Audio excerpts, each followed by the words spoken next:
Hey, what's up, everybody? It's J Rock right here. Today I'm gonna be showing you some custom bound books I had made a while ago.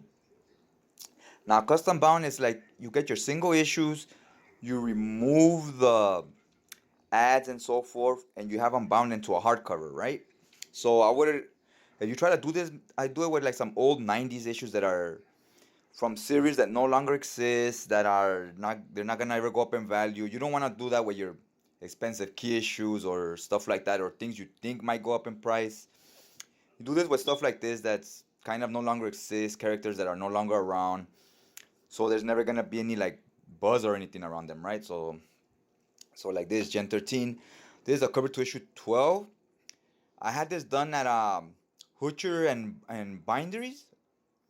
You get to pick your design if you choose to. I just went with covers, so I just got the cover to issue 12 right here, and then I got the cover to issue what issue is this? Issue 9, I believe it says. So I put those two covers, then I just had it edited. I wrote this right there, just so you could get a vague idea of what the series is about.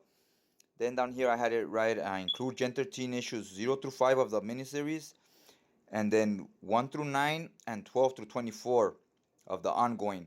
Now you may ask, why is issue 10 and 11 not included in here? They're part of this event going on Image back then in '95 that was called Fire from Heaven. So I left those issues out because they're kind of a crossover event and whatnot. And I had the whole event done here in a separate book. We'll get to that in a minute. So that's why those issues are not here. If they were there, they wouldn't have made sense because you need to read the all other tie-ins, right? This is the spine. I kind of designed that myself with that image logo and so forth. You could have them design it for you, but they will charge you an extra fee. This I kind of screwed it up. As you can see here, it's not big enough, the picture. So there's all this extra space. Also, since it's smaller, the picture would have been bigger, like up to here, right? Like it would have took up more space. It looks small right there. Oh well, it is what it is. On this one, I also, it's a work in progress. So it's my first time doing this. You could see on the second book, had some issues as well. I didn't quite know how to do the coloring correct. So you see here, the white is still there, so that looks freaking terrible. But the character here on the spine, that looks really good. That's the way the other one should have looked, right? Should have looked like this, taking up the whole area. On this one, I don't like the way the letters came out right here. For obvious reasons, you could see the coloring and so forth. And on this one, I just didn't like the way the logo, the girl here came out because it wasn't, I felt it needed to be bigger, like enlarged, right? So I screwed that up because I made these designs myself. If you pay them to do it, obviously they know what they're doing. It would have came out a lot better. I just wanted to save that extra money though. In the back, I didn't write anything. I just put another cover because it's a lot of different issues. So there's a bunch of tie-ins. So it would have took up a bunch of space. Decided to just leave as is. Okay, now let's show a little bit of the insides and the binding, how it looks. Okay, so this is the cover. The inside, I went with the inner cover. Inside interiors, they were white. You could get other colors if you choose to. I believe it's like an extra $3 per every book you choose to give it different colors. It's kind of like construction paper. The first page, it's pretty thick. I just decided to leave it white. It's not that big a deal. Now here, immediately it's the issue 0. So here's where we start. It's the cover. The pages, everything looks good. Binding's all right. Now here I like this because you leave some of the old ads, look, old Wildstorm stuff. Behind this cover, look, you got the pit, a guest appearance, great artwork right here. A lot of this is J. Scott Campbell back when he was starting. Let's check out the binding real quick. Let's go go around the middle. Looks really good. They do a really great job there. You want this. You want this holder so this could lay flat. Also, these ribbons, like this black ribbon right here, these cost like an extra $3 as well. I kind of want to go with those. They're worth having them because it looks ugly without them. Some more gorgeous artwork. And you really see, I don't know if this is Scott Campbell on this page, but you see his art improve. Here's like a 2-page spread. It's an old Sega ad. So you could get an idea how much gutter losses on the pages. It's not bad. I kind of like having some of these old ads. Gives you, it kind of reminds you of what time these came out in.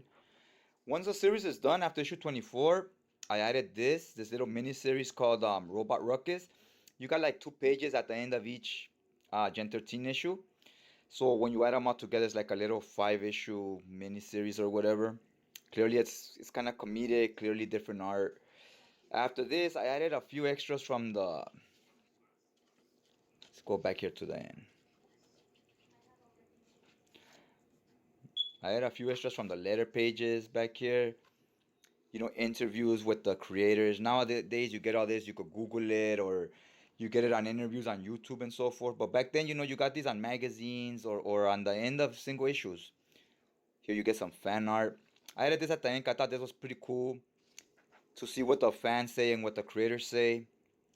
Also, some of the comments they make are kind of nostalgic, like little things they point out that were going on at the time in comics and so forth. Some sketches. You know, so give it a feel that it has like some extra bonus material, right?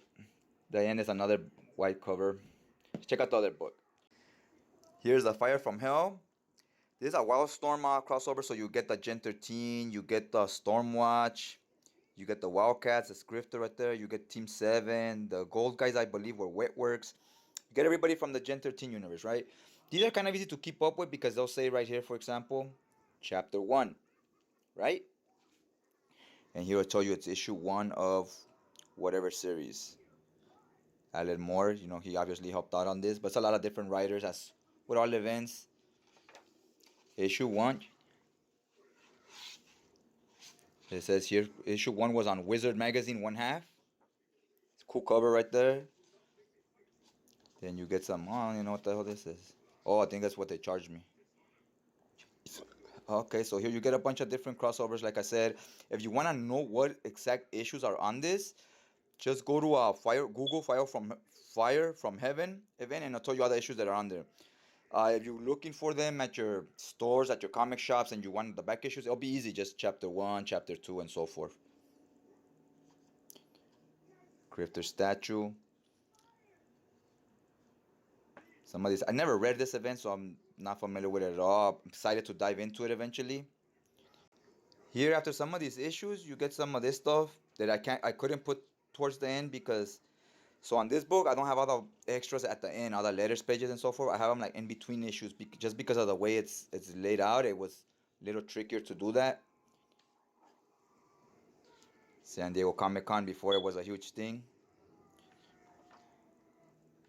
Here, you also get little ads like this, advertisement of other series that are long forgotten that I don't even remember about that were going on with Image back then. So that's cool. Sometimes you see some of these and you're like, hey, that looks interesting. I might want to go hunt down those back issues, which you should find in the 50-cent bins and so forth. I also got some Valiant stuff from the old 90s Valiant and some Ultra Force, old Malibu comic stuff, Ultra Prime, Prototype, and all that. I'm gonna do books like this way because those characters will never get a hardcover, so it's worth hunting down those back issues. Look here, you get some more sketches. Like I said, on this one, they're kind of spread all over the book. Oh, this is where this one ends. Then I also added this. After the event, I added Gen 13 bootleg issues 1 through 9. They're little mini series. They're kind of fun as well. So like I said, this is kind of almost like a volume 2 to that Gen 13 over there. That's like a volume 1. This is volume 2. So yeah, these are very well done. And let me check the prices here. It's 16 per book plus 12 for, I forgot what was the 12 for, so it's 16, 26, 27, 28, and then 10 for shipping, I guess.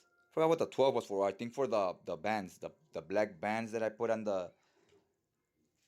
these bands I put on the end of the books, and then the inner covers, I believe.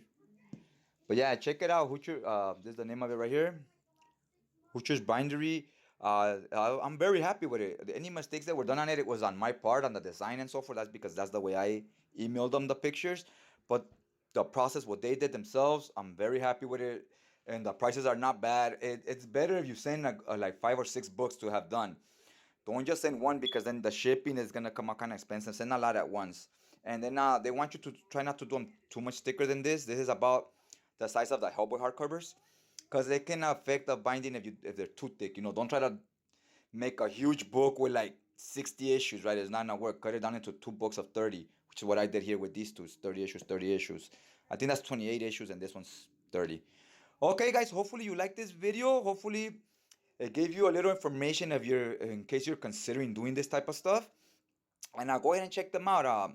I think they did great work, and the prices are pretty reasonable. All right, guys, I'll check you out next time.